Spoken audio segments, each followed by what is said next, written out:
Sveiki visiem! Šodien mēs aplūkosim dažādu bēdīgi slaveno mīļāko dzīves vēsturē. Aiz šarma, bagātības un karaļnama uzmanības slēpās stāsti, kas bija pilni ar skandāliem, manipulācijām, nodevību un sirdsāpēm. Šīs sievietes apbūra karaļus, augstmaņus un ietekmīgus vīriešus, tomēr viņa dzīves nereti pārvērtās traģēdijā. No dramatiskām romancēm līdz postošiem kritieniem, šeit ir 5 bēdīgi slavenas sievietes, kuru dzīves nesa ārkārtējas sekas. Gladisa Dīkona bija slavena kā viena no izcilākajām skaistulēm 20. gadsimta sākumā.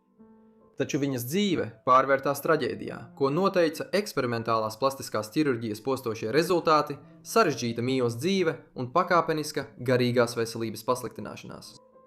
Pievienojieties man, kad mēs izpētīsim viņas stāstu. Gladisa Marija Dīkona piedzima 1881. gada 7. februārī viesnīcā Brighton, Parīzē. Viņa bija vecākā no 5 Edvarda Pārkera Dīkona un Florences Marijas Dīkonas bērniem. Edvards nāca no bagātas un kādreiz ļoti ievērojamas ģimenes, kas dzīvoja Bostonas pilsētā, Amerikas Savienotajās valstīs. Florence bija kontradmirāļa Čārlza Henrija Boldvina meita, jūras spēka komandiera, kurš bija dienējis Meksikas Amerikas karā no 1846. līdz 1848. gadam, un Amerikas pilsoņu karā no 1861. līdz 1865. gadam, iegūstot reputāciju kā viens no izcilākajiem Amerikas jūras spēku komandieriem. Edvards un Florence apprecējās 1879. gada vēlā pavasarī, un Gladisa piedzima mazāk nekā 2 gadus vēlāk.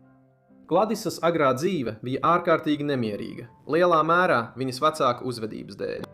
Neskatoties uz viņa pieaugošo bērnu pulku, viņa laulība nebija laimīga, un gadu gaitā tas noveda pie neusticības. Viena no šīm neusticībām galu galā izrādījās liktenīga. 1892. gada pavasarī, tieši pēc Glādijas 11. dzimšanas dienas, viņas tēvs nošāva un nogalināja Emīlu Abē, savas sievas mīļāko, dzīvoklī viesnīcā Splendide, Kannu pilsētā Francijas Rivierā, kuru Florence un Emīls bija noīrējuši. Edvards tur ieradās negaidīti, un pēc tam, kad viņš bija dzirdējis savu sievu un viņas mīļāko runājumu istabā, viņš pārliecināja viesnīcas personālu atslēgt durvis, pirms nošāva Abē. Tā bija laikā, kad nauda un ietekme viegli varēja atcelt tik nopietnu apsūdzību kā slepkavība, un Edvardam izdevās panākt, ka lieta tika samazināta līdz apsūdzībai par nonāvēšanu, par ko viņam piesprieda tikai 1 gadu cietumā. Pēc tam viņu apžēloja Francijas valdība. Šajā brīdī Glādija tika uz īsu brīdi nosūtīta uz klosteri, no kura viņas māte viņu faktiski nolaupīja tikai dažas nedēļas vēlāk, lai nodrošinātu, ka viņa neatgriežas pie tēva aizbildnības. Drīz pēc tam Glādijas vecāki izšķīrās. Viņa bija spiesta atgriezties Amerikā un dzīvot pie sava tēva viņa dzimtajā Ņūanglijā. Šajā laikā viņa mācījās Hovarda seminārā Massachusettsā. Viņas tēva garīgā veselība nākamajos gados pasliktinājās, un 1899. gadā viņa ievietoja Maklīna psihiatriskajā slimnīcā Ņūanglijā. Viņš nomira 2 gadus vēlāk, 1901. gadā, un tajā laikā Glādisa un viņas 3 pārējie izdzīvojušie brāļi un māsas katrs mantoja pa 4/4 no ievērojama mantojuma.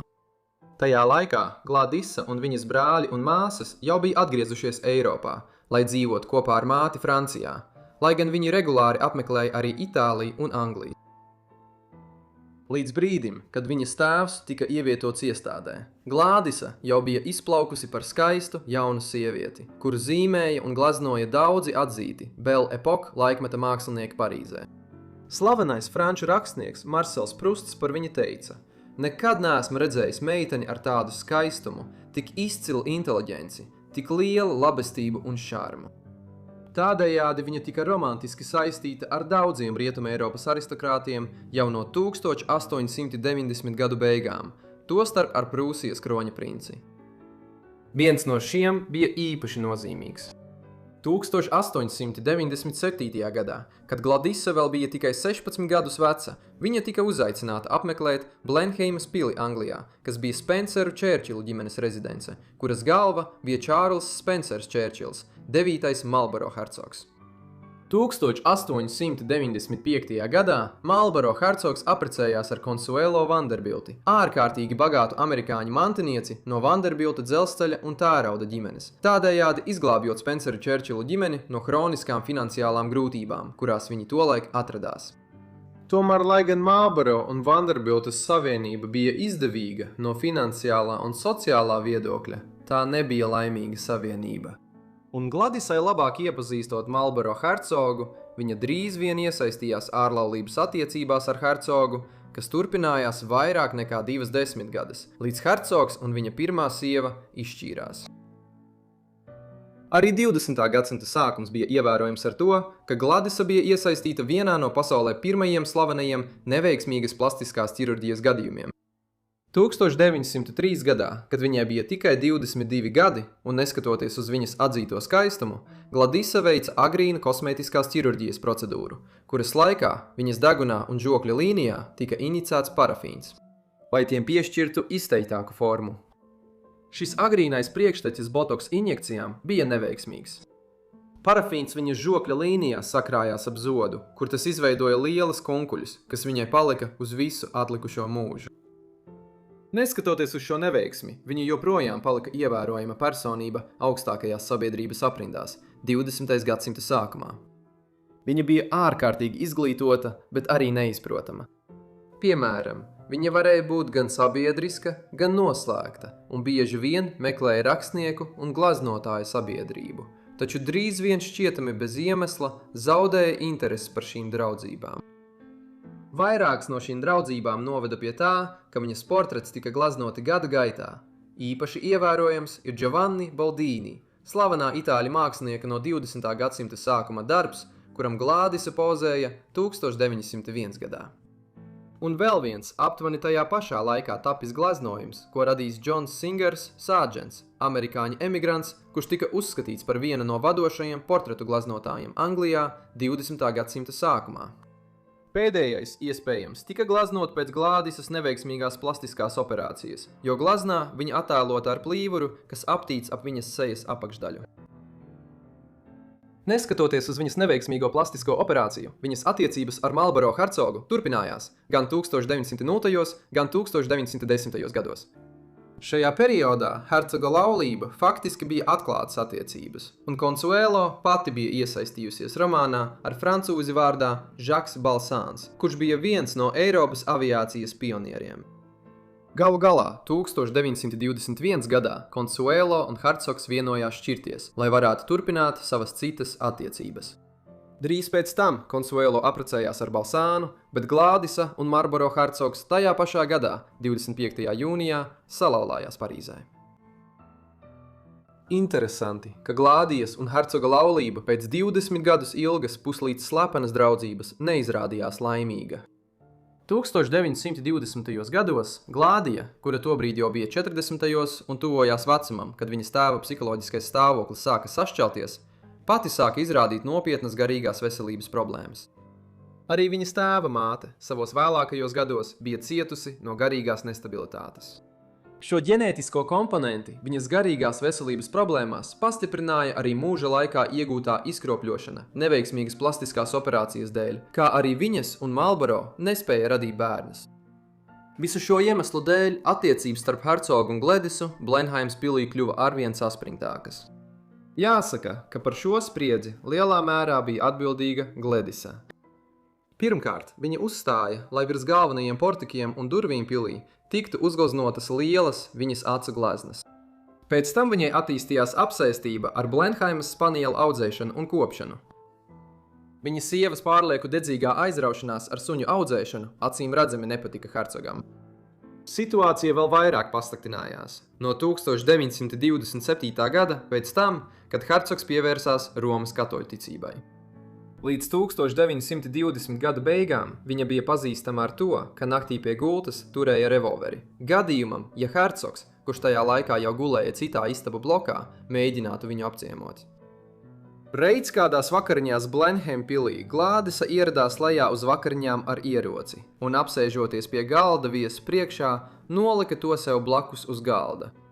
Kad kāds drosmīgs viesis viņai pajautāja, ko viņa dara ar revolveri, Glādisa atbildēja, citēju: Nezinu, varbūt vienkārši nošaušu Marlboro. Viņa bija pazīstama arī ar to, ka runāja pazemojoši par savu vīru, apgalvojot, ka ir apprecējusi māju, nevis vīrieti. Līdz 1930. gada sākumam Marlboro acīm redzot bija apnicis savas sievas ar vien neprognozējamākā uzvedība. 1931. gadā viņš uz īsu brīdi pārcēlās prom no Blenheimas, taču tikai uz tik ilgu laiku, lai izplānotu Glādijas izlikšanu no pils. 1933. gadā viņš atlaida visu viņas personālu un pavēlēja viņai aiziet. Viņu laulība faktiski bija beigusies, lai gan viņi nekad nešķīrās, jo Marlboro priekšlaicīgi nomira 1934. gada vasarā, kamēr šķiršanās dokumenti vēl tika kārtoti. Gladisa nebija nespējīga sevi finansiāli uzturēt pēc šķiršanās no Marlboro, un tā viņa ar saviem daudziem suņiem pārcēlās uz mājokli Ziemeļoksfordšīrā, pēc tam dzīvoja tur un otrajās mājās, Grange Farmā, Čakomā, Northamptonšīrā. Tomēr viņas uzvedība turpināja pasliktināties. Vienā brīdī, kad viņa bija šķīrusies no Marlboro un pie viņas pienāca žurnālists ar jautājumiem, viņa uzlēja viņam uz galvas spaini ar ūdeni. Plašākā nozīmē, sākot no 1930. gadu vidus, Glādisa kļuva arvien noslēgtāka un atsvešinātāka. Viņa bija pietiekami turīga, lai varētu pilnībā norobežoties no pārējās pasaules un būtībā ap sevi turētu tikai savus daudzos mājdzīvniekus. Biogrāfi, balstoties uz to cilvēku apgalvojumiem, kuri viņi pazina no 1930. gadu vidus, ir apgalvojuši, ka Glādisa kļuva arvien fanātiskāka, kas izklaidējās atceroties savu jaunību mākslinieku aprindās un augstākajā sabiedrībā – Parīzē, Londonā un Romā. Šajā laikā viņa bija pazinusies ar tādām personībām kā Marsels Prusts, impresionistu glaznotājs Klods Monē un tēlnieks Oģists Rodēns. Tomēr līdz 50. gadiem viņas uzvedība bija kļuvusi tik neprognozējama, ka varas iestādes to vairs nevarēja ignorēt. Piemēram, viņa mēdza zvanīt cilvēkiem, kurus nebija redzējusi gadu desmitiem, vai pat pilnīgi svešiem cilvēkiem nakts vidū. Viņa bija pazīstama arī ar to, ka draudēja nošaut vietējos bērnus, kuri mēģināja paņemt ābolus no viņas dārza. Un pēc kāda laika vietējā sabiedrība sāka uztraukties, ka viņa tiešām varētu īstenot šos draudus. Tādējādi 1962. gadā viņa tika ievietota Svētā Andreja psihiatriskajā slimnīcā. Tur viņa palika kā ziņkārīga paciente, joprojām saglabājot interesi par plašāku politikas un sabiedrības pasauli, kā arī turpinot rakstīt dienas grāmatu. Visas šīs lietas radīja iespaidu, ka viņa ir pilnīgi skaidrā prātā, taču viņas uzvedība tikpat ātri varēja kļūt problemātiska. Gladisa Dīkona beidzot nomira Svētā Andreja psihiatriskajā slimnīcā 1977. gada 13. oktobrī, 96 gadu vecumā. Viņa tika apglabāta baznīcas kapsētā Čakumā, Northamptonšīrā. Gladisas stāsts gada gaitā ir ticis stāstīts daudzkārt, īpaši biogrāfijā, ko sarakstījis Hugo Vikers, kā arī viņas dzīves izdomātās versijās romānos, piemēram, Es tevi satikšu Parīzē, Mišela Geibla un Nāve Blenheimā, Robins Page. Mūsdienās Blenheimas pils apmeklētājs joprojām var redzēt viņas glaznoto acu skatienu, kas vērsts uz viesiem no durvju ailēm. Pagalmā atrodas arī pāris akmens sfinkses. Tās tika pasūtītas, lai atzīmētu viņas pārcelšanos uz Blenheimu kā hercoga otro sievu 20. gadu sākumā laulībā, kas solīja daudz, bet deva tik maz. 1904. gada vasarā Ņujorka kūsāja no skandāla. Miljonārs Džons Plats apsūdzēja Hannu Eliju, noslēgtu melnādainu sievieti ar neskaidru pagātni, ka viņa viņu šantažējusi un izkrāpusi $685 000, kas mūsdienās būtu gandrīz $30 miljoni. Tas padarīja Eliju iespējams par bagātāko un visbēdīgi slavenāko melnādaino sievieti Amerikā. Pievienojieties man, kad mēs izpētīsim viņas stāstu. Hannas Elijas precīzs dzimšanas datums nav zināms, taču viņa piedzima Filadelfijā 1865. gadā, tajā pašā gadā, kad beidzās Amerikas pilsoņu karš. Viņas tēvs bija Čārlzs Elijs, pavārs un ēdinātājs, kurš bija precējies ar Mariju Eliju. Čārlzs bija jauktas afroamerikāņu un pamatiedzīvotāju izcelsmes, un Hannas māte Marija arī bija diezgan gaišas ādas krāsas. Tas nozīmē, ka Hannai bija gaišāka ādas krāsa, kas vēlāk viņas dzīvē spēlēja zināmu lomu, kā mēs redzēsim. Hanna uzauga ļoti lielā ģimenē. Viņa bija viena no saviem vecāku 9 bērniem. Viņi dzīvoja tajā laikā par bagātāko afroamerikāņu rajonu uzskatītajā pilsētas daļā, lai gan ģimenes lielā skaita dēļ, pat ja Čārlzs labi pelnīja, viņi nebija bagāti. Tomēr ģimene tika augstu vērtēta un pakāpeniski kāpa augšu pa sociāli ekonomiskajām kāpnēm. Čārlzs galu galā pārcēla viņus uz lielāku māju, kur viņi dzīvoja rajonā līdzās Filadelfijas juristiem un vadošajiem melnādainajiem uzņēmējiem. Viņa un viņas brāļi un māsas apmeklēja valsts skolu un ieguva pienācīgu izglītību. Bez šī mēs daudz nezinām par Hannas audzināšanu. Tikai tad, kad viņas māsas Hetijas kāzas notika 1884. gadā, kad Hanna bija apmēram 19 gadus veca, viņas stāsts patiesi sākas. Pirms kāzām Hanna bija sākusi strādāt turīgas sievietes mājā Filadelfijas ziemeļu daļā. Vēlāk tika atklāts, ka pirms savas māsas kāzām Hanna bija nolēmusi tā teikt aizņemties dārgu kleitu no savas darba devējas garderobes.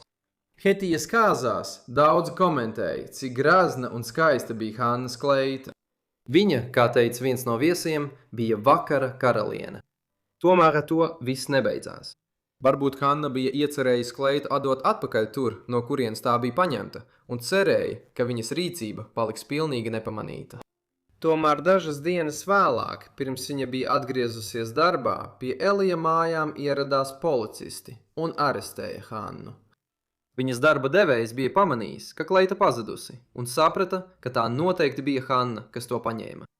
Tajos laikos afroamerikāņiem Amerikā nebija īpaši plašu tiesību uz taisnīgu tiesas procesu, ja viņas turēja aizdomās par noziegumu pret baltādaino cilvēku. Tajā pašā vakarā Hannu ātri aizved uz tiesu un viņu atzina par vainīgu zādzībā. Viņai piesprieda 4 mēnešus Mojamesingas cietumā Filadelfijā. Tur viņa tika ieslodzīta nodaļā kopā ar apmēram 40 citām sievietēm. Pārējo cietumu apdzīvoja vīrieši, no kuriem daudzi bija ieslodzīti par vardarbīgiem, neizsakāmiem noziegumiem. Viņi šeit izcietīs visus 4 mēnešus no sava soda, un tieši tagad viņas dzīve piedzīvos drūmu pavērsienu. Hannas agrīnā saskarsme ar noziedzību ietekmēja visu viņas turpmāko dzīvi. Kad viņa bija izcietusi savu sodu un mēģināja atgriezties mājās, viņas tēvs vairs neļāva viņai dzīvot kopā ar pārējo ģimeni. Bez naudas un bez dzīvesvietas viņa devās uz ziemeļiem, uz Ņujorku. Tur viņa ātri sāka sevi uzturēt vienīgajā veidā, ko spēja iedomāties īsā laikā. Viņa kļuva par prostitūtu. Tas notika pilsētas Tenderloin rajonā, Ņujorkas daļā, kur bija daudz viesnīcu un kur nakts laikā pulcējās vieglas uzvedības sievietes. Hannai šeit nebija viegls sākums. Viņa palika stāvoklī. 1885. gadā un 1886. gada sākumā dzemdēja meitu vārdā Klāra, kura nodeva adopcijai. Drīz pēc tam viņu tiesāja par prostitūciju un piesprieda mēnesi cietumā, Rūzvelta salā, Austrumu upē. Hanna drīz tika atbrīvota un ātri kļuva gudra par to, kā vadīt savas lietas. Viņa arī sāka apgalvot, ka ir kubiete, pateicoties gaišākajam ādas tonim. Drīz Hanna pelnīja pietiekami, lai varētu īrēt dzīvokli un izdzīvot. Viņa turpināja šādā garā vēl daudzus gadus. Viņa kļuva tik veiksmīga, ka sāka iegūt daudz papildu naudas un iegādājās īpašumus, kurus izīrēja, lai papildinātu savus ienākumus. Daudz no šiem īpašumiem atradās Manhetenas ziemeļdaļā, uz ziemeļiem no Centrālparka, ap to, kas tagad ir Hārlema. Šī vēl nebija afroamerikāņu kopiena, un daudzas vecās Ņujorkas ģimenes joprojām dzīvoja vietā, kas sākotnēji tika dibināta kā holandiešu apmetne jau 17. gadsimtā. Hanna dalīja savu laiku starp dzīvesvietu Manhetenā un Grazna Pudmalas māju, kas viņai piederēja Farrokvejā, netālu no Atlantic Beach, Longailendā, lai gan joprojām Kvinsas rajonā. 20. gadsimta sākumā viņa dzīvoja greznībā. Viņai kalpoja istabene, sulainis un pilns mājasaimniecības personāls. Taču cukti par viņas bagātību kļuva arvien skaļāki, un drīz patiesība par viņas bagātības izcelsmi izraisīs vienu no lielākajiem skandāliem Ņujorkā. Neilgi pēc tam, kad Hanna 1885. gadā bija pārcēlusies uz Ņujorku, viņu apciemoja Johns R. Platts. Toreiz viņš bija turīgs Ņujorkas uzņēmējs ap 65 gadu vecumu. Dzimis 1820. gadā viņš savu bagātību ieguva pārdodot stikla plāksnes. Šī pirmā vizīte drīz pārvērtās biežākās tikšanās reizēs pēc tam, kad Plats 1887. gadā atkal sastapās ar Eliju Manhetenā. Ilgi pirms mobilo telefonu vai mūsdienu saziņas līdzekļiem, laikā, kad sievietes Tenderloinas rajonā bieži pārvietojās, lai izvairītos no policijas reidiem, Hanna un viņas mīļākais atrada slepenu veidu, kā uzturēt kontaktu, tāpat kā daudzi citi. Izmantojot vārdus Besija un Papa, viņi ievietoja šifrētus sludinājumus kādas Ņujorkas avīzes sludinājumu sadaļā. Ziņas, kas atklāja, kur viņi katru nakti atradīsies. Un Hannas un Džona sakars nebija tikai īsa dēka. Viņa slepenā dēka turpinājās gadiem ilgi. Džons Plats bija precējies vīrietis un labi pazīstama persona Ņujorkā. Diskrētums bija būtisks, un viņš augstu vērtēja to, ka Hanna bija ļoti diskrēta.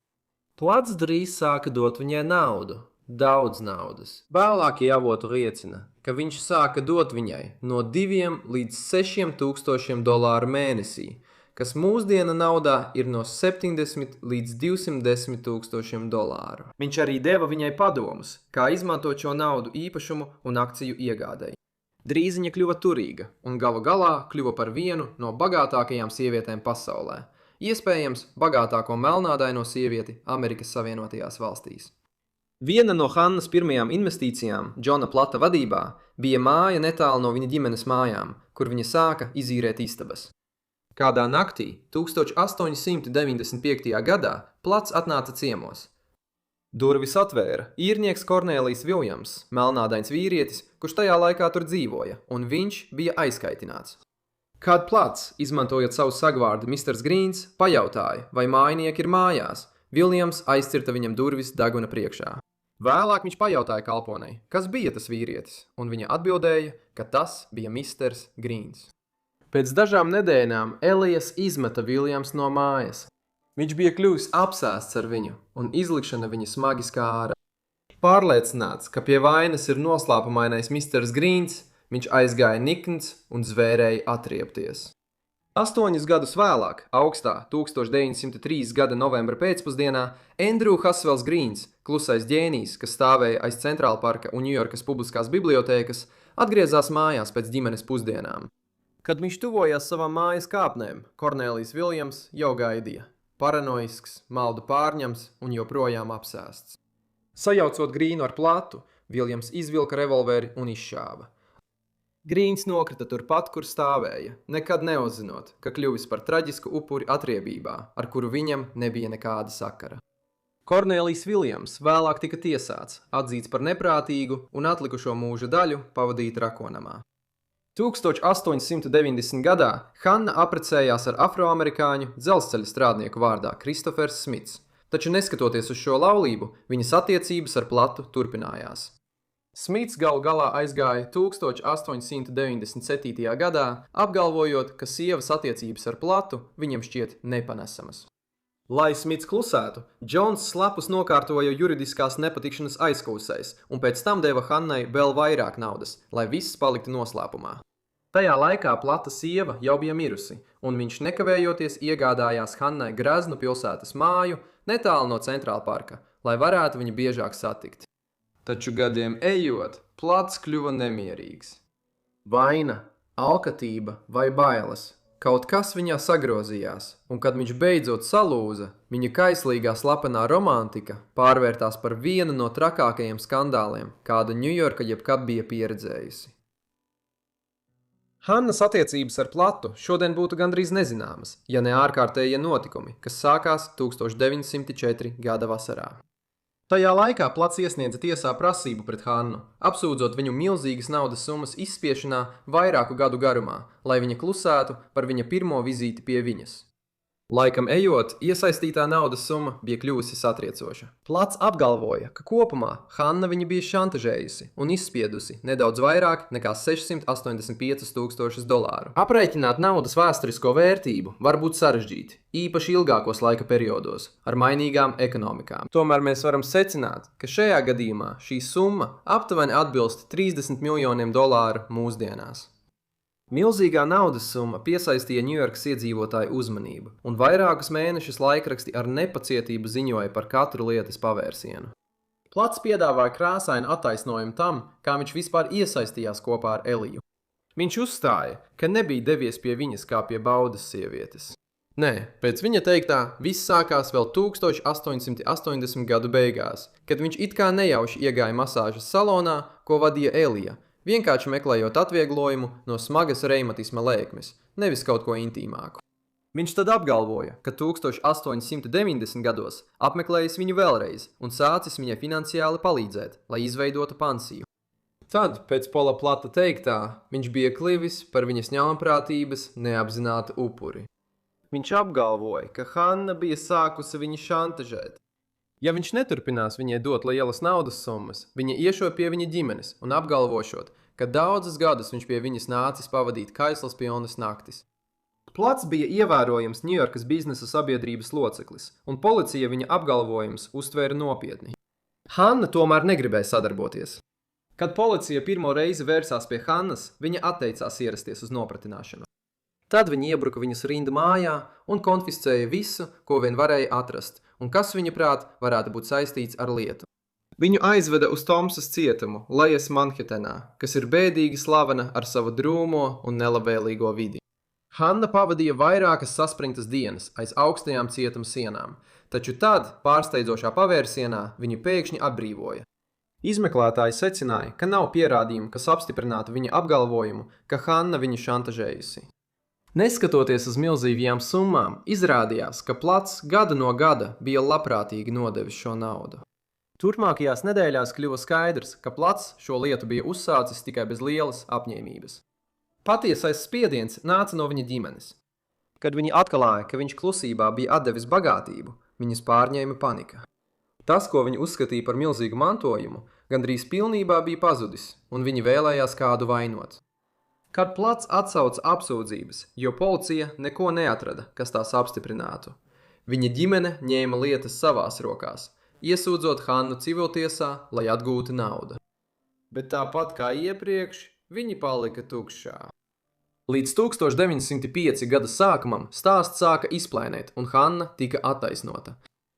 Visa šī epizode bija dīvaina un parādīja Ņujorkas rasu politiku 20. gadsimta sākumā.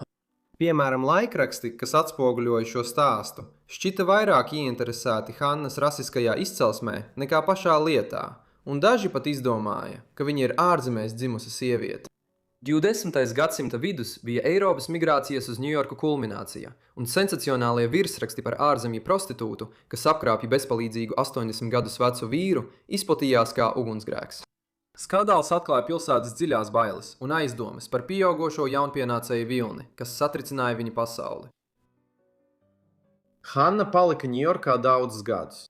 Viņa dzīvoja no īres maksas, ko saņēma par daudziem īpašumiem, kuri viņai piederēja Hārlemā, un galu galā pati pārcēlās uz Manhetenas ziemeļu daļu, kur varēja dzīvot lielākā anonimitātē pēc nevēlamās slavas, ko bija iegūsi 1904. gadā. Plats nomira 1908. gadā un atstāja mantojumu, kura vērtība bija $10,000, kas mūsdienās būtu apmēram 350,000, kas ir niecīga summa salīdzinot ar viņa kādreizējo lielo bagātību. Nav pārsteidzoši, ka nekas no tā netika atstāts Hannai, un viņa neapmeklēja bēres.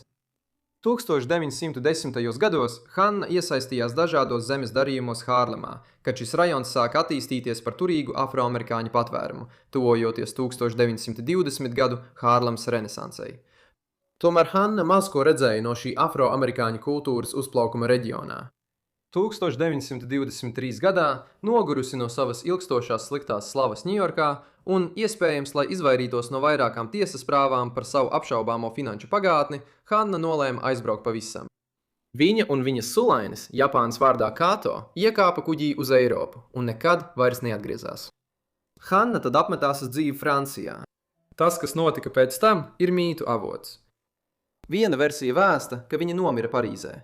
Cita apgalvo, ka viņa aizgāja mūžībā greznībā Franču rivierā 1920. gada beigās. Tas bija krāsains noslēgums krāsainai dzīvei. Kādā dienā Parīzē, 1900. gadā, kāda karaļa sūtnis iegāja bordeļā Francijas galvaspilsētā. Viņa rīkojās sava darba devēja, 64 gadus vecā Leopolda II vārdā. Meitene, kuru viņš meklēja, bija Karolīna Lakruā, tikai 16 gadus veca.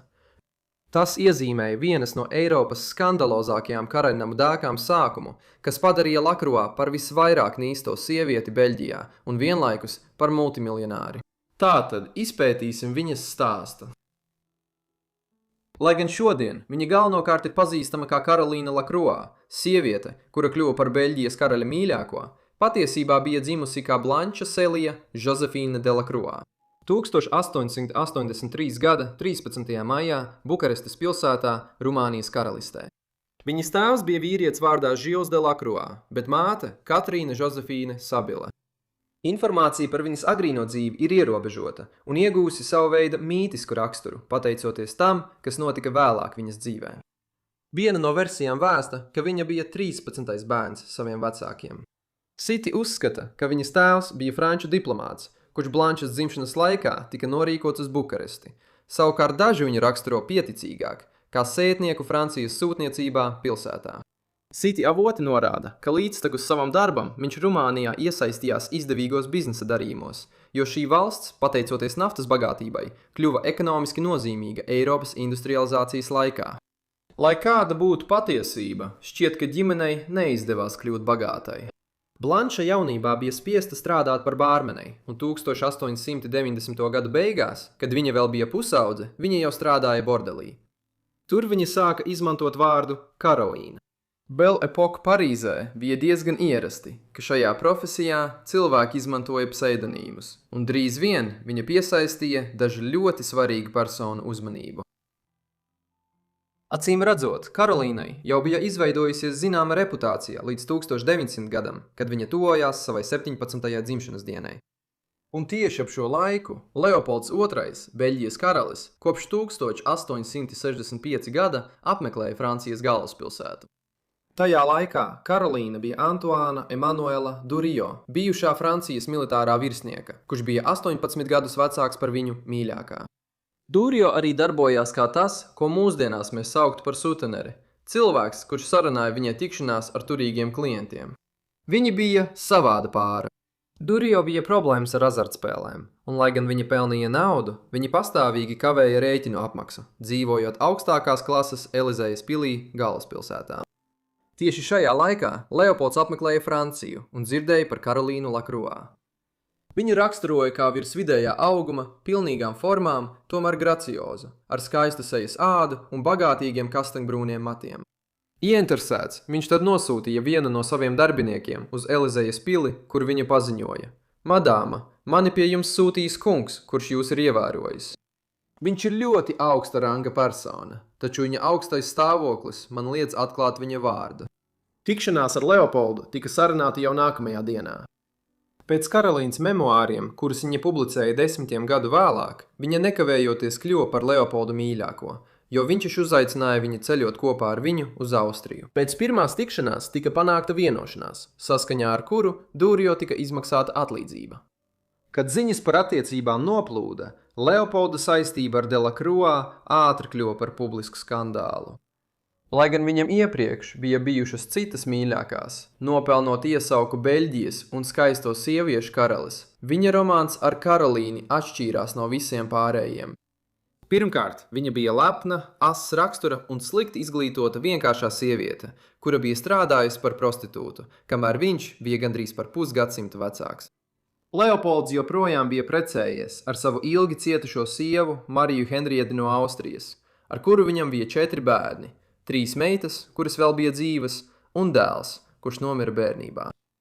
Marija Henriete nomira 1902. gada septembrī, taču pirmajos 2,5 gados, kamēr karalis tikās ar savu pusauģu mīļāko, viņš bija precējies vīrietis.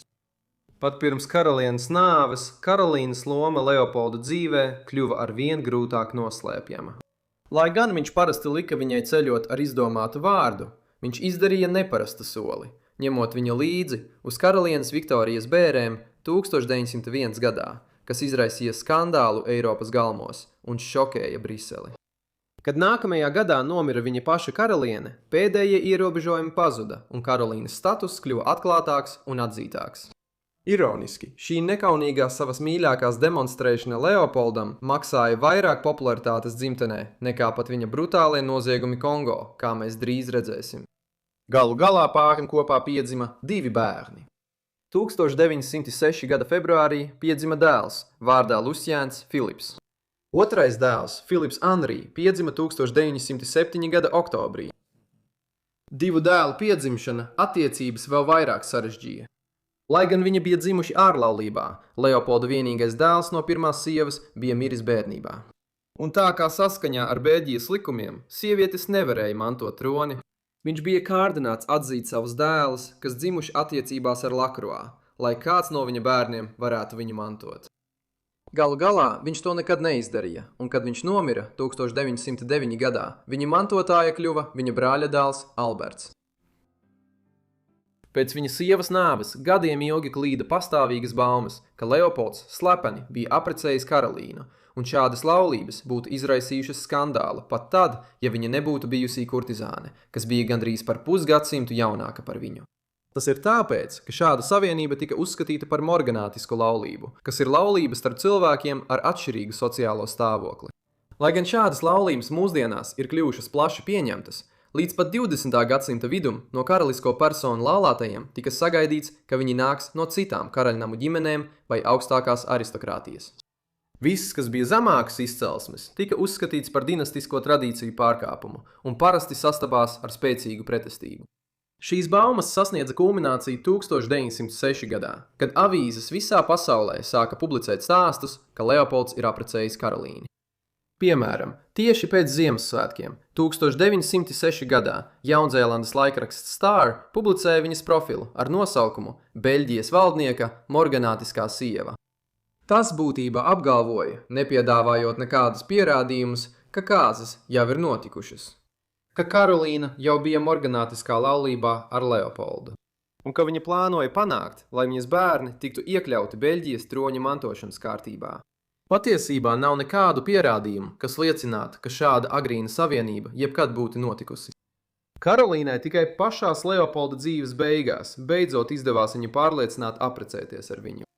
Pastāvīgās baumas, ka viņi bija apprecējušies, jau 1906. gadā radās, kad karalis pēc viņa pirmā dēla piedzimšanas pēkšņi paaugstināja viņu par baronesi Fonu. Tajā februārī šī rīcība bija tik neparasta, ka daudzi pieņēma, tas bija iespējams tikai tad, ja viņi bija apprecējušies. Mēs drīz atgriezīsimies pie Leopolda dzīves pēdējām dienām, bet vispirms mums jāaplūko apstākļi, kādos viņa dzīvoja 1900. gados. Tajā laikā Leopolds bija viens no bagātākajiem cilvēkiem uz zemes. Tas bija pateicoties viņa koloniālajiem īpašumiem Āfrikā. Koloniālās sacensības par Āfriku kulminācijā Leopolds ieguva kontroli pār plašo Kongo reģionu Berlīnes kongresā 1884. gadā. Atšķirībā no tādām valstīm kā Lielbritānija, Francija, Vācija un Itālija, kas tajā laikā ieguva kolonijas visā kontinentā, Kongo nekļuva par Beļģijas koloniju. Tā vietā tā bija privāta lēņa zeme, kas piederēja pašam Leopoldam. Nākamo 24 gadu laikā viņš to intensīvi attīstīja kā izēvielu, piemēram, kaučuka un ziloņkaula ieguves avotu. Mūsdienās viņa valdīšanas pilnā brutalitāte ir atklāta, atklājot, ka Leopolds tur bija izvietojis savus privātos spēkus, kas nodarbojās ar masveida verdzību un šausminošām darbībām, lai maksimāli palielinātu viņa peļņu. Šajā procesā viņš kļuva ārkārtīgi bagāts. Beļģijā Karolīna drīz kļuva ārkārtīgi nepopulāra, kad kļuva skaidrs, ka milzīgā bagātība, ko Leopolds iegūst no Kongo, nebagātina valsti, bet gan finansē viņa privāto dzīvi ar sievieti, kura bija pietiekami jauna, lai būtu viņa mazmeita. Karolīna kļuva par redzamāko šīs izlaupīšanas ieguvēju, saņemot lielu Briseles savrupmāju, kas tika apkalpota un iekārtota par karaļa līdzekļiem, kā arī grezna patvērumu Franču rivjērā, Villa La Leopolda. Un šķietami neizsmeļama naudas plūsma, lai apmierinātu katru viņas iegribu, kamēr viņa iepirkās un ceļoja pa Eiropu karaļa pavadībā. Kad viņa sūdzējās, ka viņas iepirkšanās braucieni Briselē tiek pārtraukti pārāk ātri vilciena grafika dēļ, karalis vienkārši lika ekspres vilcienam aizkavēties par stundu, nodrošinot vēlīnāku izbraukšanu no pilsētas centra uz Larkinu, kur viņas savrupmāja atradās galvaspilsētas nomalē. Tomēr tas viss bija asiņaina nauda, iegūta uz nozieguma rēķina, ko Leopolda amatpersonas pastrādāja Kongo. Rezultātā viņa drīz kļuva pazīstama kā Kongo karaliene. Līdz 1908 gadam šie noziegumi bija kļuvuši zināmi Eiropā. Beļģijas valdība atņēma viņam koloniju un pārņēma to tiešā pārvaldībā.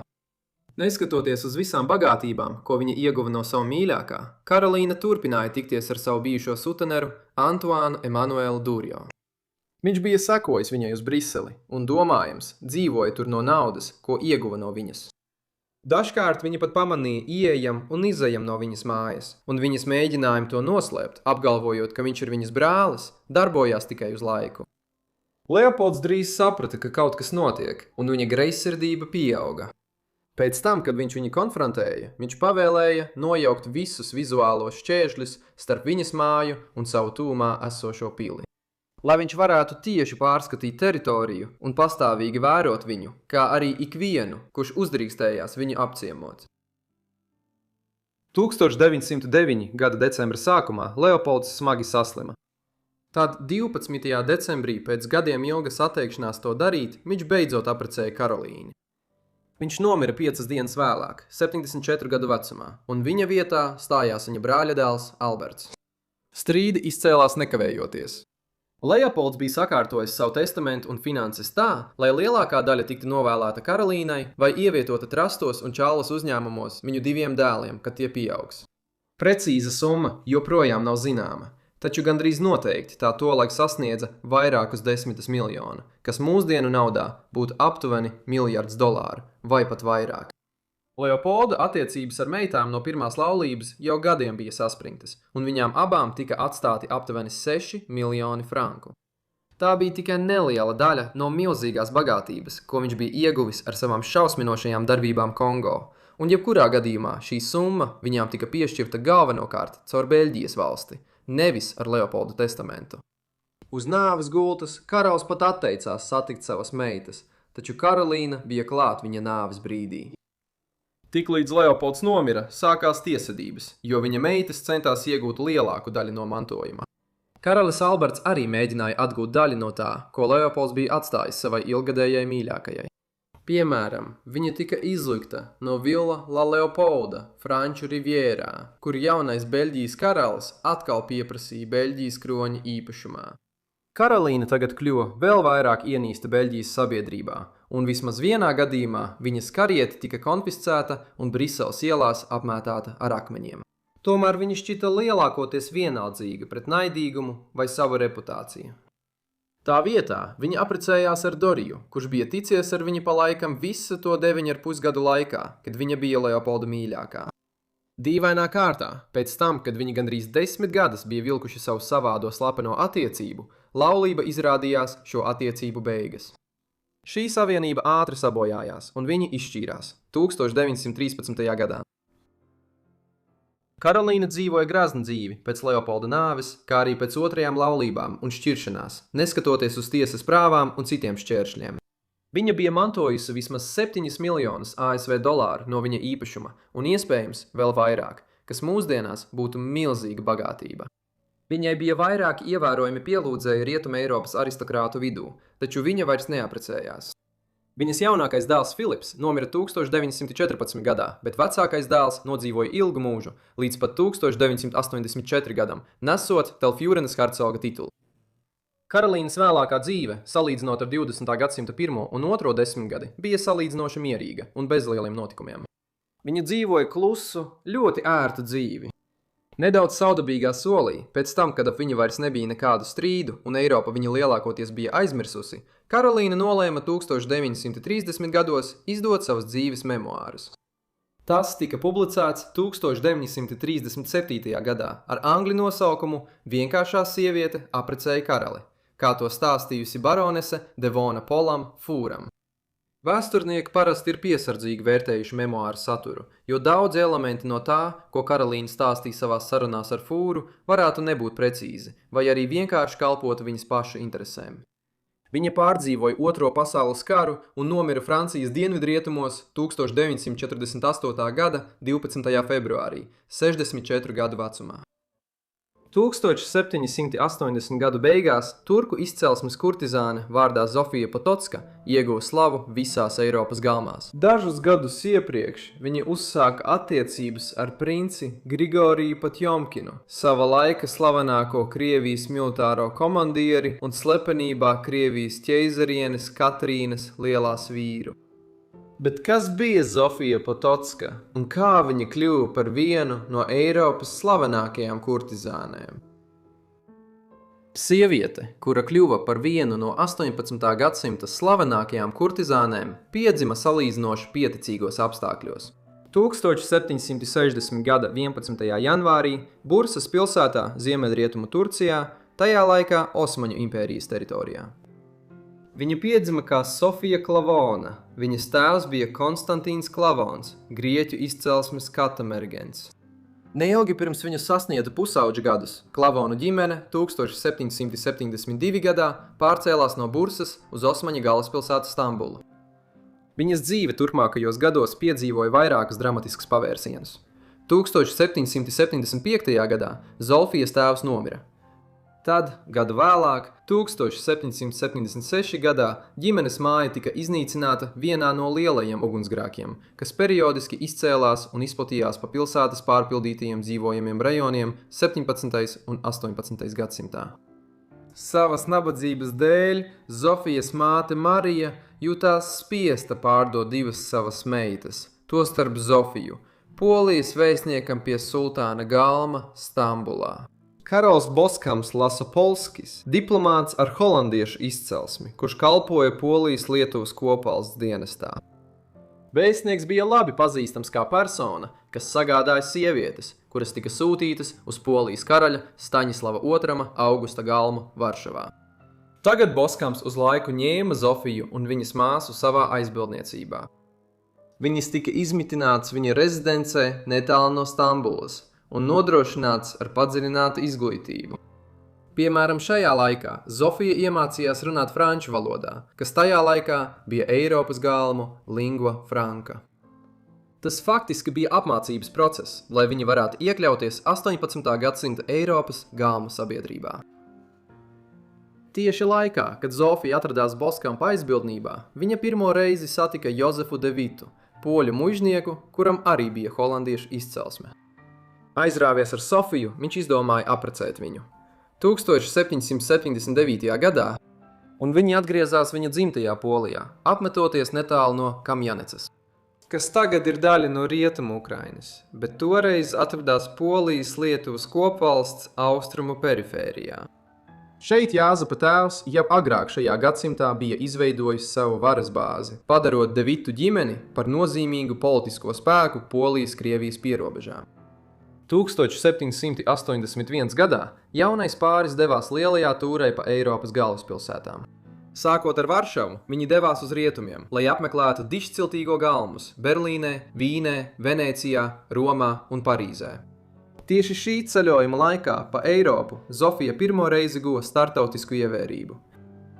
Neskatoties uz to, ka Zofija nāca no pieticīgas ģimenes un viņai nebija pieredzes Eiropas aristokrātiskajos galmos ar visu to formalitāti un pompu, Zofija labi pielāgojās saviem jaunajiem apstākļiem. Drīz vien viņa tika augstu vērtēta par savu šarmu un kļuva slavena ar savu skaistumu. Un interesanti, ka viņa kļuva pazīstama ar frāzi "manas acis sāp". Savas pieaugošās slavas dēļ, kā vienai no skaistākajām Eiropas kurtizānēm, šajā laikā mēs redzam, ka Zofija sāk pozēt virknei portretu, un šī tendence turpināsies vēl daudzus gadus. Slavenāko no šiem portretiem ap gadsimtu miju radīja vācu glaznotājs Johans Baptists von Lampi vecākais. Ceļojot pāri kontinentam, Zofija arī iesaistījās dažādās seksuālās attiecībās ar vairāku apmeklēto aristokrātisko galmu ievērojumiem pārstāvjiem. Tas viss kulminēja Parīzē, kur baumo, ka viņa bijusi attiecībās nevis ar vienu, bet ar diviem Luja 16. brāņiem. Tie bija Luis Stanislavs Ksavjē, kurš vēlāk pats kļuva par Francijas karali kā Luis 18 no 1814 līdz 1824 gadam, un Šarls Filips, topošais Francijas karalis Šarls X, kurš valdīja no 1824 līdz 1830 gadiem. Nav pilnībā skaidrs, kādu nemieru šīs attiecības izraisīs starp Sofiju un viņas vīru. Lai gan Jozefam noteikti bija jāzina par savas sievas atkārtotajām neusticībām, tik daudz to bija visos 1780. gados un arī 1790. gados. Tāpat nav skaidrs, kādu nemieru viņas sakara izraisīja tajās galmās, kuras apmeklēja De Vitti. Varbūt nav pārsteidzoši, ņemot vērā viņas izlaidību, Sofija 1781. gada beigās Parīzē dzemdēja dēlu. Nav skaidrs, vai bērns bija uzvarētāja, vai arī tas bija ārlaulības, un šķiet ticami, ka pati Sofija par to nebūtu pilnībā pārliecināta. Tādējādi, atgriežoties Polijā, 1782. gadā De Vitti atgriezās ar zīdaini ar apšaubām izcelsmi, ceļā šķērsojot Austrijas erhercoga zemes. De Vitti atgriezās Jāzepa dzimtas mājās Kamjanecā, kur viņš 1785. gadā kļuva par reģiona gubernatoru, pārņemot šo amatu no sava tēva. Tādējādi 1780. gadu vidū Zofija Klavona, lopu tirgotāja meita no Turcijas, faktiski kļuva par ievērojamāko dāmu reģionālajā pārvaldē Polijas austrumu un Ukrainas rietumu pierobežas reģionā. Tomēr viņas visbeidīgāk pazīstamākais notikums vēl bija priekšā. 1780. gadu otrajā pusē Polijas-Lietuvas kopvalsts uzsāka plašu modernizācijas un reformu periodu. Tas galu galā novesta pie jaunās valsts konstitūcijas pieņemšanas. 1791. gadā to bieži raksturo kā pirmo modernāko rakstīto konstitūciju Eiropā. Un tāda, kas zināmā mērā tika veidota pēc Amerikas Savienoto Valstu parauga. Taču tikpat aktuāls jautājums Polijas-Lietuvas kopvalstī. 1780. gadu beigās bija tā startautiskā pozīcija. Polija 18. gadsimta otrajā pusē faktiski bija ielenkta no vairāku daudz spēcīgāku valstu puses, proti Prūsijas rietumos, Austrijas dienvidrietumos un Krievijas austrumos. Jau 1772. gadā šīs trīs lielvalstis bija atņēmušas daļu no kopvalsts teritorijas. 1780. gadu beigās Polijas-Lietuvas kopvalsts centās novērst turpmāku tās teritorijas sagrābšanu, cenšoties noslēgt aliansi ar vienu vai vairākām no šīm lielvalstīm. Šie centieni 1787. un 1788. gadā bija vērsti uz Krieviju. Kā nozīmīga politiska persona Polijas-Krievijas pierobežā, Jozefs de Vitārs bija ievērojama figūra šajās sarunās. Un tieši šo notikumu rezultātā Zofija nonāca saskarē ar princi Grigoriju Potjomkinu. Princis Grigorijs Aleksandrovičs Potjomkins bija Krievijas valsts vīrs un militārais komandieris, kurš satiekot Zofiju tuvojās savam 50. dzīves gadam. Viņš bija dzimis vidusšķiras Krievu ģimenē un jau jaunībā iestājās armijā. Kā virsnieks Sanktpēterburgā viņš kļuva ievērojams. 1762. gadā, pateicoties savai lomai valsts apvērsumā, kas pie varas Krievijā atveda karalieni Katrīnu, gāžot viņas pašas vīru, caru Pēteri III, Potjomkins kļuva slavens. 1760. gadu beigās un 1770. gadu sākumā, pateicoties savai lomai Krievijas un Turcijas karā. No 1768 līdz 1774 gadam šī kara gaitā Krievija ieguva plašas teritorijas ap Krimu un Moldovu. Pēc tam viņš 1770. gados kļuva par Katrīnas mīļāko un par savu dienestu tika apbalvots ar Krievijas impērijas prinča titulu. Šķiet gandrīz droši, ka viņš un Katrīna slepeni aprecējās kādā brīdī, 1780. gadu sākumā vai vidū, lai gan tas palika stingri glabāts noslēpums. Tādējādi Grigorija stāvoklis Krievijā bija augstāks nekā pat lielākā daļa viņa laika biedru apzinājās. Viņš arī kalpoja kā dienvidu provinciālo apgabala gubernators, kas stiepās no Urālu malām dienvidrietumu virzienā uz Krimu, Melnās jūras un Kaspijas jūras krastiem. Viņa pastāvīgā loma šajā reģionā lika viņam sastapties ar Zofiju. Viņa tikšanās tiešais iemesls bija saistīts ar Polijas-Lietuvas kopvalsts un Krievijas sarunām par savstarpēju aliansi. 1780. gadu beigās un atjaunotā kara izcelšanās starp Krieviju un Osmaņu Turku impēriju 1787. gadā karu izraisīja Osmaņi, kuri bija neapmierināti ar Krievijas uzvaru konfliktā pirms 15 gadiem un Krievijas pilnīgu Krimas aneksiju. 1783. gadā Tagad 1787. gadā izcēlās jaunas kaujas. Lielākā daļa kauju norisinājās Ukrainas dienvidos, Moldovā un Polijas dienvidu austrumu pierobežā, kur atradās sauszemes robeža starp Krieviju un Osmaņu impēriju.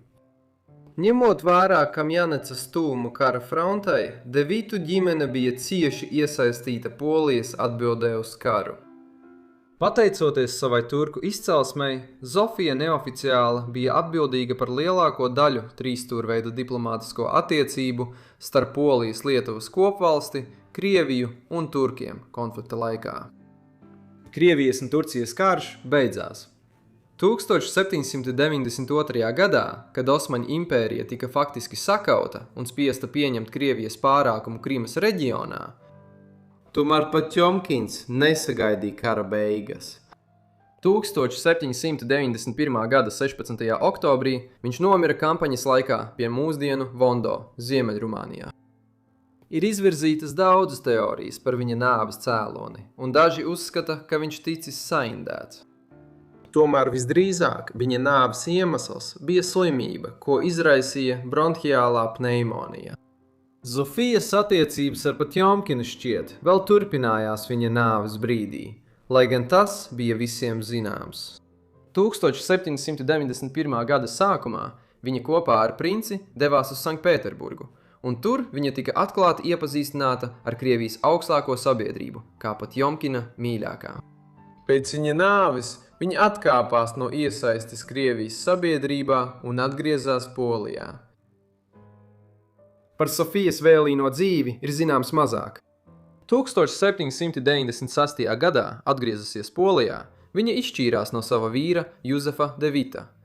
Pēc tam viņa 1789. gadā apprecējās ar Staņislavu Tensnei Potolski, augstu Polijas dišciltīgo un ievērojamu Polijas Lietuvas kopvalsts militāro komandieri. No šīm laulībām cēlies viņas vispazīstamākais uzvārds – Potolska. Zofijas otrās laulības šķiet bija uz laiku stabilākas nekā viņas pirmās. 1798. gadā piedzima dēls vārdā Aleksandrs. Viņa dzimšanas datums norāda, ka Zofija bija stāvoklī pirms laulībām ar Staņislavu un ka viņa savienība tika aizkavēta tikai tāpēc, ka Staņislavs iepriekš bija precējies un viņam vajadzēja izšķirties, pirms viņš varēja apprecēt Zofiju. 1800 un 1805 gadā piedzima vēl divi dēli, kā arī divas meitas. Tomēr Zofija šo gadu laikā turpināja iesaistīties vairākās ārlaulības attiecībās. Vēl pretrunīgāk, viņas vīrs 19. gadsimta sākumā arvien vairāk tika iesaistīts dažādās sazvērestībās pret Polijas valsti. Galu galā tas noveda pie tā, ka viņam tika izvirzītas apsūdzības nodevībā, kuru dēļ viņš 1804. gadā bija spiests bēgt no Polijas. Viņš nomira nākamajā gadā trimdā, atstājot Zofiju par atraitni ar 5 maziem bērniem. Viņa panāca, ka gandrīz viss viņas mirušā vīra īpašums pēc viņa nāves tika nodots viņai. Tādējādi 19. gadsimta pirmās desmitgades otrajā pusē un visā otrajā desmitgadē viņa varēja dzīvot salīdzinoši ērtu dzīvi, audzinot savus 5 bērnus Polijā. Zofija Potocka nomira 1822. gada 24. novembrī.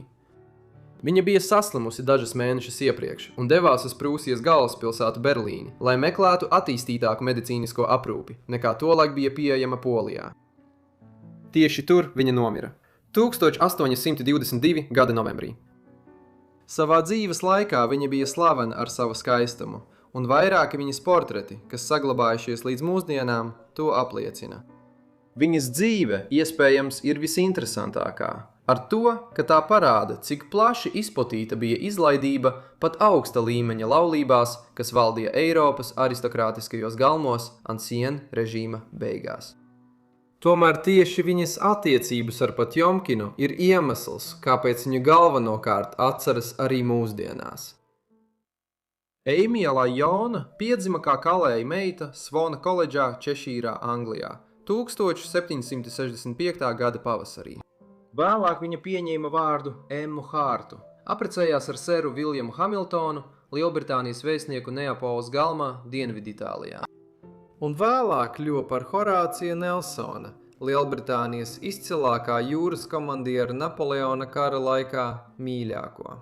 Un viņu attiecības vēlāk izraisīja skandālu Lielbritānijas sabiedrībā 19. gadsimta sākumā. Sieviete, kura vēlāk kļuva par vienu no slavenākajām romantisma laikmeta skaistalēm Lielbritānijā un Eiropā, piedzima Swan Cottage netālu no Nestonas, Češīrā, Anglijā, 1765. gada 26. aprīlī. Viņas tēvs bija Henrijs Lyons, kalējs, kurš diemžēl nomira 7 nedēļu laikā pēc Emmas dzimšanas. Nākot no salīdzinoši trūcīgas ģimenes, kuras situāciju vēl vairāk pasliktināja viņas tēva priekšlaicīgā nāve, Emmai nebija citas izvēles, kā sākt strādāt jau jaunībā. Tas notika viņas agrīnajos pusauģu gados, kas bija diezgan izplatīta situācija agrīnās industriālās ēras Lielbritānijā, pirms vispārējās pamatizglītības ieviešanas. 12 gadu vecumā viņa strādāja par kalponi un drīz pēc tam pārcēlās uz Londonu. Turpmākajos gados sakoja dažādi amati.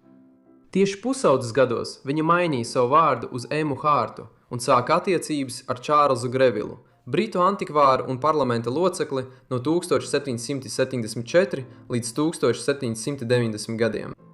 Viņa attiecības ilga 4 gadus, kuru laikā tika apgalvots, ka Emma strādājusi arī pie krāšņā šomeņa un šarlatāna Džeimsa Grehema. 1785. gadā Grevils izbeidza viņa ilgstošās attiecības, nosūtot Emmu pie sava tēvoča sera Viljama Hamiltona, kurš tolaik bija britu pilnvarotais pārstāvis Neapoles galmā, kur viņa ieradās 1786. gadā. Pēc tam Emma 1791. gadā apprecējās ar Hamiltonu, un kā sieviete savos 20. gados Neapoles galmā viņa kļuva par saimnieci. Šeit viņa iepazinās ar daudziem Eiropas vadošiem literatūras pārstāvjiem un kļuva arī par daudzu portreta modeli. Tostarp tādi ievērojamu portretistu kā Gevins Hamiltons, Elizabete Vigée Bruna un Anģelika Kaufmana darbos. Šie portreti attēloja Emmu klasiskā un mitoloģiskā portreta stilā, bieži atveidojot tādus tēlus kā Medeja, Ariadne un Kleopatra, un sāka veidot viņas slavu visā Eiropā. Īpaši pazīstams kļuva Džeimsa Džiloreja Emma attēlojums. Tomēr, būdama ne tikai mākslas darba modele, Emma prata izmantot savu atdarināšanas talantu un laikmeta dzimumu izpratni savā labā. Piemēram, viņa bija izcila namamāte, kura prata apburt ietekmīgus vīriešus. Tas vēlāk spēlēs nozīmīgu lomu viņas attiecībās ar Horāciju Nelsonu. Emmas dzīve Neapoles galmā no 1780. gadu vidus līdz 1790. gadu beigām norisinājās uz liela politisku pārmaiņu fona visā Eiropā. 1789. gadā Francijā revolūcija gāza karaļa Luija 16. monarhisko valdību. Galu galā, turpmākajos gados tas pastiprinājās un noveda pie Luija nāvessoda izpildes Francijas revolucionārās valdības laikā 1793. gadā. Francijas republika līdz ar to bija kļuvusi par politisku ienaidnieku gandrīz visām Eiropas lielvarām, kurus ārkārtīgi satrauca doma, ka Francijā pieņemtie revolucionārie principi varētu izjaukt viņa pašu politisko situāciju. Tādējādi, neilgi pēc 1789. gada Francijas revolūcijas sākuma, Francija nepārtraukti atradās karā ar tādām valstīm kā Austrija, Prūsija, Krievija un galvenokārt Lielbritānija. Šādā kontekstā Horācijs Nelsons 1793. gadā ieradās Burbonu galmā Neapolē. Tolaik Nelsons jau bija viens no vadošajiem Lielbritānijas karaliskās flotes admirāņiem, kurš bija ieņēmis daudzus augstus amatus vidusjūrā. Viņš savu karjeru nesa smagi. Viņš bija zaudējis redzi vienā acī, kaujā pie Korsikas, neilgi pirms ierašanās Neapolē. Kā ļoti pieredzējušam vadītājam šajos ūdeņos, Nelsona uzdevums 1793. gada rudenī bija savākt pastiprinājums atjaunotajam konfliktam starp Franciju un Eiropas lielvalstīm. Tas bija tikai agrīns brīdis plašākajā vidusjūras kampaņā. No 1793 līdz 1796 gadam norisinājās gara jūras kauju sērija starp Lielbritānijas karalisko jūras floti, kas bija izvietota Itālijas ostās, un Francijas revolucionāro floti Toulonā, Francijas dienvidos. No šīs ilgstošās jūras operācijas bija atkarīgs cīņas par Itālijas pussaules kontroli iznākums. Šī misija arī novestu pie Nelsona sastapšanās ar lēdiju Emmu Hamiltoni. Emmu pirmo reizi iepazīstināja ar Nelsonu ļoti drīz pēc viņa ierašanās Dienviditālijā. Tas notika viņa statusā kā britu sūtņa Neapoles galmā sera Viljama jeb Lorda Hamiltona sievai. Tādējādi Emma ne tikai bija precējusies, bet arī Nelsons bija precējies 1787. gadā aprecot Fanniju Nisbetu. Fanija bija uzticīga sieva, un kamēr Lords Hamiltons drīz vien pieņēma lēdijas Emmas un Nelsona romānu, admirāļa sieva to nekad nepieņēma. Starp lēdiju Hamiltoni un admirāli Nelsonu ātri kļuva acīm redzama savstarpēja pievilcība. Hamiltona pāris uzaicināja Nelsonu apmesties viņa oficiālajā rezidencē, kamēr viņš atradās Neapolē, cenšoties iegūt atbalstu britu centieniem vidusjūrā. Kad viņš pēc dažām dienām devās prom, bija skaidrs, ka abi viens uz otru bija atstājuši paliekošu iespaidu.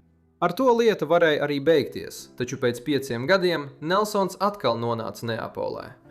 Šajā laikā Franči arvien vairāk nostiprināja savu varu visā kontinentālajā Eiropā, militāri vadīti no izcilā ģenerāļa vārdā Napoleons Bonaparts, cilvēka, kurš vēlāk kļuva par Francijas imperatoru. Tomēr, lai gan Bonaparts varēja dominēt uz sauszemes, Nelsons bija izcilākais tā laika jūras komandieris, ko apliecina viņa grandiozā uzvara pār frančiem Nīlas kaujā 1798. gada augustā. Ceļojot atpakaļ pāri vidusjūrai, viņš 1798. gada septembra beigās apstājās Neapolē. Lēdija Hamiltona droši vien bija šokēta par Nelsona izmainīto izskatu. Kopš pirmā apmeklējuma viņš bija zaudējis labo roku un gadiem ilgi jūrā bija priekšlaicīgi novecojis. Hamiltona viņu uzņēma kā viesi Neapolē, un drīz vien starp 33 gadus veco Emmu un 40 gadus veco admirāli izveidojās pilnvērtīgas attiecības.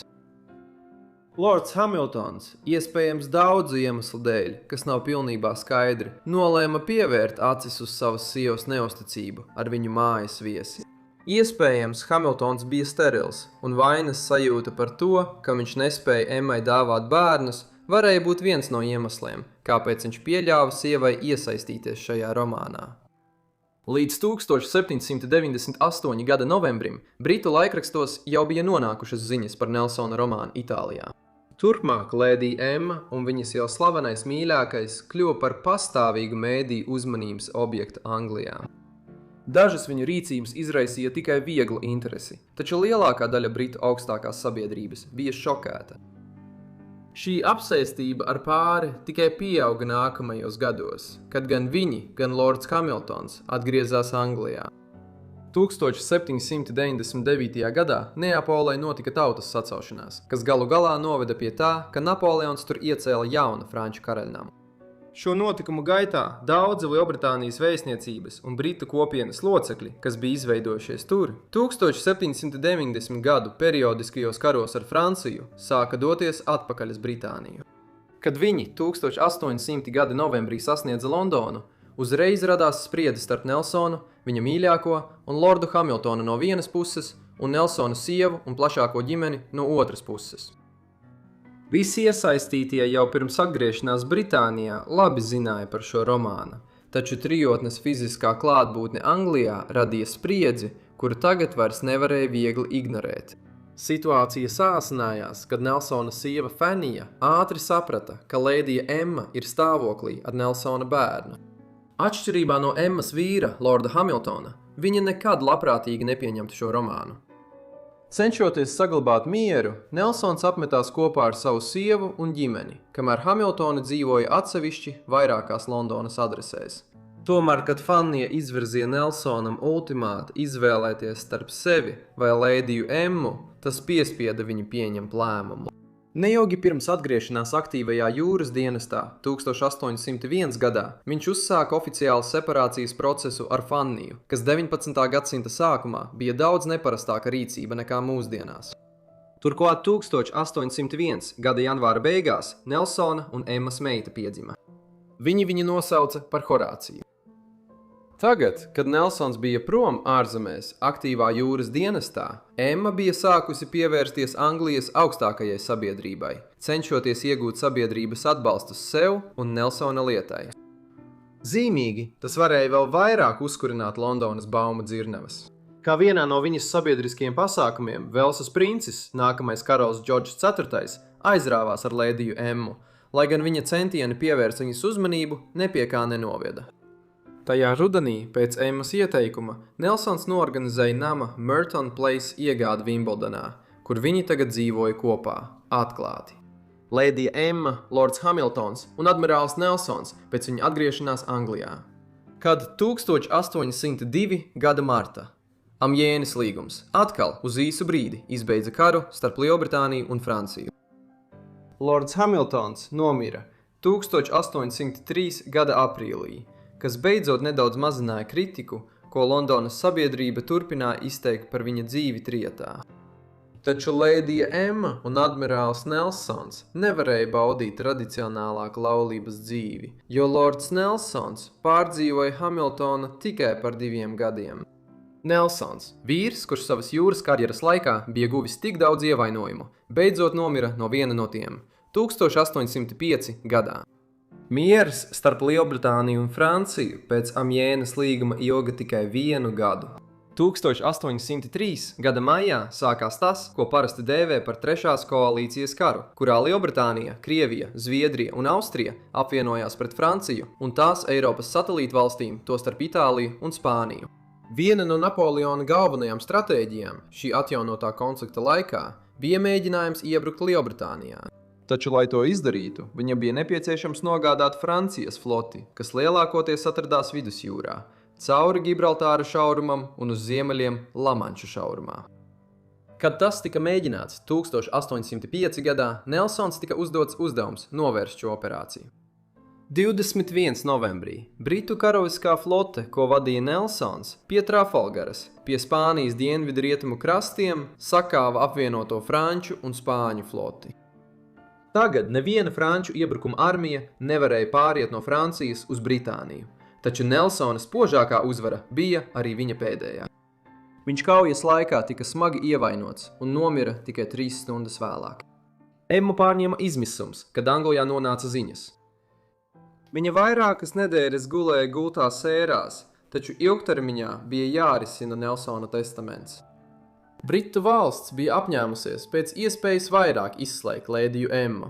Admirāļa īpašuma sadalē Nelsona paša vēlne, lai viņa zeme un bagātība tiktu godīgi un vienlīdzīgi sadalīta starp Emmu un viņa likumīgo ģimeni, tika ignorēta. Emma saņēma 2000 mārciņu maksājumu, māju Mertonā un 500 mārciņu gada maksājumu. Taču tā kā Mertonas uzturēšanas izmaksas bija daudz lielākas par šo pensiju, viņa drīz nonāca finansiālās grūtībās. Turklāt 500 mārciņu gada maksājums kļuva par vēl vienu juridisku strīdu ar Nelsona ģimeni. Rezultātā līdz 1808. gadam viņa bija parādā vairāk nekā 15,000 mārciņu, un mēģinājumi pārdot Mertonu bija nesekmīgi. Visa šī notikuma kulminācija pienāca tikai 1812. gadā, kad lēdija Hamiltona tika īslaicīgi ieslodzīta cietumā, jo nespēja sekt savus milzīgos parādus. Turpmākajos gados sakoja virkne veselības problēmu. Galu galā draugi savāca zināma naudas summu, kas ļāva lēdijai Emmai un viņas meitai Horātijai aizbēgt uz Kalē, Francijā. Tomēr viņa nomira šeit tikai gadu vēlāk, 49 gadu vecumā, savas dzīves nogalē, arvien vairāk pakļaujoties alkoholismam un aptaukošanās problēmām. Traģisks gals sievietei, kura reiz bija slavena visā Eiropā ar portretiem, kuros tika attēlota viņas skaistums. Tomēr viņa ir labi atcerēta arī mūsdienās, jo 20. gadsimtā viņai tika veltītas daudzas grāmatas, dziesmas un filmas. Visievērojamākā ir 1973. gada filma Nācijas meklējumi, kurā galvenās lomas atveido Glenda Džeksone un Pīters Finčs, kā arī Sjūzenas Sontāgas, 1992. gada romāns Vulkāna mīļotājs romāns. Liels paldies visiem, ka noskatījāties šo video par šiem noslēpumiem. Ceru, ka jums tas šķita interesants. Rakstiet man komentāros zemāk, ko domājat par tiešraidi. Ja jums ir kādi ieteikumi, arī tos droši rakstiet komentāros zemāk. Vai vēlaties vairāk apkopojumu, vai arī pietiek, ja tas notiek tikai reizi mēnesī. Jebkurā gadījumā rakstiet man komentāros zemāk un ceru, ka esat abonējuši un ieslēguši paziņojumus, lai saņemtu visas manas video, tik līdz tos augšu pielādēju. Jebkurā gadījumā tas arī viss no manis, tāpēc tiekamies nākamajā aizmirstās dzīves sērijā. Audies!